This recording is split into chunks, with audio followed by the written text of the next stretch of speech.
ಇನ್ನು ಈ ಬಾರಿ ಬಿಗ್ ಬಾಸ್ ಬಗ್ಗೆ ಏನಾದ್ರು ಹೇಳೋದಾದ್ರೆ? ಫಸ್ಟ್ ಆರ್ ಬಾಸ್ನ ಕೇಳಿ. ಬಿಗ್ ಬಾಸ್ ಬಗ್ಗೆ ಆರ್ ಬಾಸ್ನ ಕೇಳಬೇಕು. ಯಾಕೆಂದ್ರೆ ಸೀಸನ್ 10 ಈಗ ಮುಗಿಸ್ಕೊ ಬಂದಿರೋದು. ಆರ್ ಬಾಸೇ ಹೇಳ್ಬೇಕು ಬಿಗ್ ಬಾಸ್ ಬಗ್ಗೆ. ಯಾವ ಆರ್ ಬಾಸು ಇಲ್ಲ, ಅಲ್ಲಿ ಸುದೀಪ್ ಅಣ್ಣ ಇದ್ದಾರೆ, ಅವರೇ ಬಿಗ್ ಬಾಸ್ ನಮಗೆ. ಅದಕ್ಕೋಸ್ಕರ ನೋಡ್ತಾ ಇದೀವಿ, ಸಿಕ್ಕಾಪಟ್ಟೆ ಎಂಜಾಯ್ ಮಾಡ್ತಿದೀವಿ. ಸಕ್ಕತ್ತಾಗಿದೆ ಶೋ.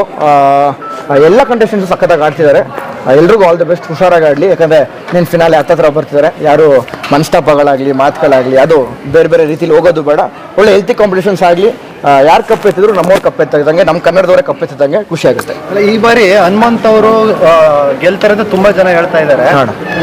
ನೀವು ನೋಡ್ತಾ ಇದ್ದೀರಿ? ಸಿಂಪಲ್, ಆ ಪ್ರಶ್ನೆಗೆ ನಾನು ಉತ್ತರ ಕೊಡ್ತೀನಿ. ಗೆಲ್ತಾರೆ ಅಂತ ನಾವೆಲ್ಲರೂ ಅನ್ಕೊಂಡಿರ್ತೀವಿ, ಆದ್ರೆ ಅಂತವ್ರು ಗೆಲ್ಲಲ್ಲ, ಉಲ್ಟಾ ಆಗತ್ತೆ. ಅದು ಆ ಥರ ಆಗುತ್ತೆ. ಅದಕ್ಕೋಸ್ಕರ ಅನ್ಕೊಂಡಿರೋರೆಲ್ಲ ಗೆಲ್ಬೇಕಂತ ಹೇಳಿದ್ರೆ ಬಿಗ್ ಬಾಸ್ ಜನ ಇವರೇ ಗೆಲ್ತಾರೆ ಅಂತ. ನಿಮ್ ಸೀಸನ್ ಯಾರು ಗೆಲ್ಬೇಕಾಗಿತ್ತು ಅಂದ್ರೆ ಇವಾಗ ಪಕ್ಕದಲ್ಲಿ ವಿನ್ನರ್ ಇದಾರಲ್ಲ, ನಾವು ಅನ್ಕೊಂಡಿರಲ್ಲ ಇವ್ರನ್ನ ಗೆಲ್ತಾರೆ ಅಂತ, ಇನ್ನೊಬ್ರು ಗೆಲ್ತಾರೆ, ಇವ್ರು ಗೆದ್ರು ಅಂತ ಇವ್ರಿಗೊಂದು ಪ್ರಶ್ನೆ. ಇವಾಗ ಹಂಗೇನಿಲ್ಲ, ಯಾರೇ ಗೆದ್ರು ಕನ್ನಡದವರ ಗೆದ್ದಂಗೆ ಅಂತ ಅವತ್ತು ಹೇಳಿದೀವಿ. ಅದಕ್ಕೋಸ್ಕರ ಖಂಡಿತ ಹನುಮಂತು ಅವರು ಏನು ಇದಲ್ಲ, ಏನು ವರ್ಷ ಕಂಡೀಷನ್ ಆಗಲಿ ಮತ್ತೊಂದು ಆ ಥರ ಎಂಥದ್ದು ಇಲ್ಲ. ಸಕ್ಕತ್ತಾಗಿ ಎಂಟರ್ಟೈನ್ ಮಾಡ್ತಿದ್ದಾರೆ, ಸಾಂಗ್ ಆಡ್ತಿದ್ದಾರೆ, ಸೂಪರ್ ಆಗಿ ಆಡ್ತಿದ್ದಾರೆ.